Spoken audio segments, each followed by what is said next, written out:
If you are just like me and you have a level 1 melee engraved and you want to get some more damage out of Meliodas, how can you do that? This set that I've got right here, this was forwarded to our guild chat on Discord, so whoever came up with this, thank you very much, you're a genius. Let's talk about it. Disclaimer, before we keep going, I do want to say that the set I am currently using on screen, I do not think this is better than a level 3 endless drive passive, so if you do have a level 3 engraved on Meliodas, you can stop watching. This video isn't for you. This is more so for people who have level 1 or level 2 and they don't want to make any more sets, they don't want to brick their account using all their engraving seals or wasting platinum. So okay, for this set we'll go over the accessories quickly because it's very straightforward. You run the 2-piece Mad Miner set, earrings, necklace. For the ring, you preferably run a corrupted watcher's ring. If you're very lucky, you'll have a roll of crit damage. If not, can run a Arachne's Melody ring, preferably one with crit damage also. If you don't have it, then run one or the other, right? It's just preferably on the ring you always want crit damage because in this game crit damage is king. Next, the Jet Black Crystal 2-piece set. This you have to craft it. I can show you really quickly. So this is where you get it. Craft it. It's very easy. You do need to craft the SR variant first, but it's not a big deal. Boots and belt, that's all you need. And the most important part of this entire build is going to be the Silent Watcher bottoms. Now you get these from the Guardian Golem, the very first boss challenge. You can only do it on very hard right now, or shall I say just hard. The drop rate is really bad. It's only 5%. The only saving grace is that it only costs 10 keys. Do it until you get it if you're looking to make this change. These pants alone can give you upwards of 35 to almost 45% normal skill damage, and that is why they are so good in this build. The base stat, normal skill damage, this is always going to be the same because the eye level is always 104, essentially 11% normal skill damage increase. The chance bonus, it can go up to 16% normal skill damage. I only got a mid roll,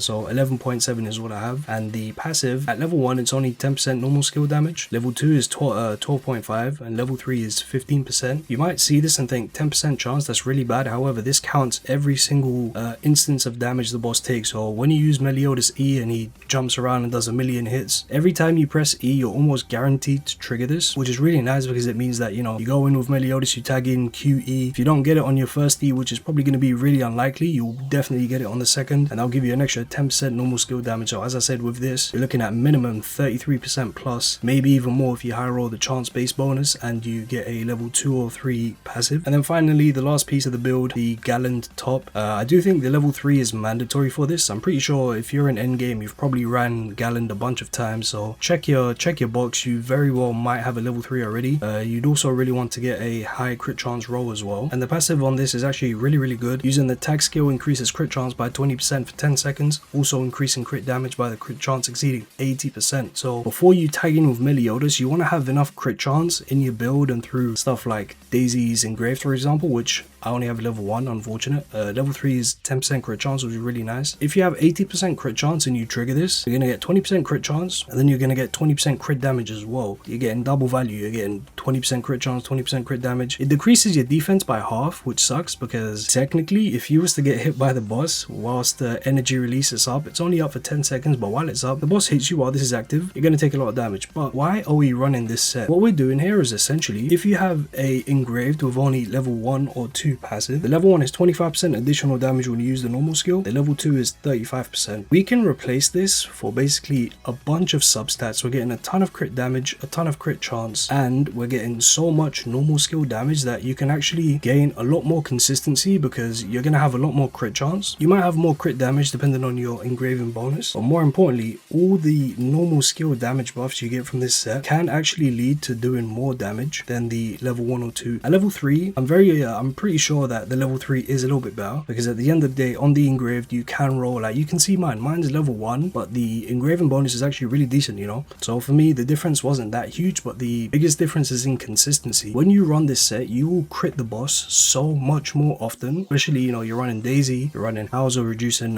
crit defense by a lot. You just find that you crit the boss a lot more, and while you might do a little bit less damage in high roll situations where if I do have this on and I crit the boss every hit of my E, maybe I'll do a bit more damage, but that's not guaranteed because you have to remember bosses also have crit resistance, and even with Daisy's electromagnet debuff reducing crit resist by 20%, sometimes that's not going to be enough, you know. So you do just want maximum consistency, and that's what this set gives you. I'm going to show you some substats with the engraved and with this pick and mix set, and we'll talk about the difference. So here's my stats with the engraved when I've got everything up. So I've got all my buffs up, I've eaten my fruit and meat pie, which is really important by the way, all these tests I did were with the food, which I highly recommend you eat when you're doing fights. 63% crit chance, 240% crit damage. This is really good. This is great. This is very good. With my engraved, I only have 20% normal skill damage increase. So I do have really nice crit damage. Like I said, 240% is really good, really high. However, if you look at the pick and mix set, you can see 90% crit chance, 226% crit damage. So I did lose some crit damage, unfortunately, because I do have the roll on my engraved, which makes the difference. I also do not have enough crit chance to get the extra 10% crit damage from Gallant, which is a shame, but that's more of a build issue for me. That's something I can fix. And finally, this is the big difference. You see here, normal skill damage increase 63% under full buff. So I've got everything at Gallant's passive active. I've got the silent bottoms active. I've got, you know, Daisy's buffs, blah blah, everything's active. What I'm gaining, 43% normal skill damage, 28% crit chance, and the only downside is I lose the bonus damage from the passive of the engraved, which is for me at level 1 25%, and I lose a bit of crit damage because I can't max out Gallant's passive out yet. But for me, this just made a big difference in just how consistent my Meliodas is. I don't have any footage to show just because I can't be bothered. I'm not really a top end speedrunner or anything, you know, so switching sets and going back and forth, I was just a bit too lazy. But if you have a level 1 or level 2 engraved on Meliodas, I can highly recommend you give this a chance and try it out. I do think it's very good. It's a lot more consistent. If I show you my weapon, you can see my weapon is really bad, but more importantly, my enchants are quite dog shit. I've got darkness damage, low roll is good, normal skill damage, high roll good, but darkness attack, I don't use the engraved, so I actually have 0 darkness attack, which basically means that this roll is worthless. This is a big way I could optimize my specific version of the build, because I could obviously roll crit chance on this, I could roll crit damage. Anyway, that is going to be it for this video. I just wanted to make this to let people know. Obviously I wasn't the creator of this, someone did make this before any of us did. It just got forwarded to my guild chat, so I thought I'd make a video on it. Like I said, if you do have a level 3 engraved on Meliodas, then you might just want to skip this. Don't bother with this, because obviously level 3 engraved is going to be really strong. At that point, all you have to do is just re-roll it, the engraving stone that you can craft with platinum now. If you have a level 3, just keep it, it's fine. But that's going to be it. Thank you so much for watching. Have a great day, take care, and see you soon.